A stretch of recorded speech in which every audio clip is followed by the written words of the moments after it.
भद्रक जिला चांदवाली अंचल दिनकू दिन बढ़िबारे लागिछि चोरा मद कारबार। ए सबु जानी भी चुप बसिछि अबकारी विभाग।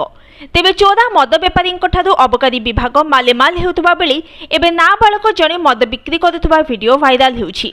सोशल मीडिया रे वायरल हेउछि मद दुकान रे मद बिकुछंती जणे नाबालक। नियम उल्लंघन करुछंती ठिपी बन विदेशी मद दुकान। नाबालक को मद बिक्री पई सीधा सड़क अबकारी विभाग प्रशय देउथबा अनुमान कर जाउछि। विजयनगर पंचायत गोविंदपुर ठारे खोला जाइथिबा एक विदेशी मद दुकान रे जणे नाबालक मद बिक्री करुथबार एक वीडियो सामना को आसीथिला। तेबे ए संपर्क रे चांदवाली अबकारी विभाग अधिकारी अवगत थिले मध्य कार्यानुष्ठान बदल रे नाबालक मद बिक्री घटना रे घंट घोड़ाउथिबा जणा पड़िछि। तेबे गोविंदपुर ठारे खोला जाइथिबा एही विदेशी मद दुकान को नहीं अनेक वाद विवाद चलथिबा बेले मद दुकान प्रति अबकारी विभाग काहेकि जे एते सहानुभूति देखाउछि ताहा एबे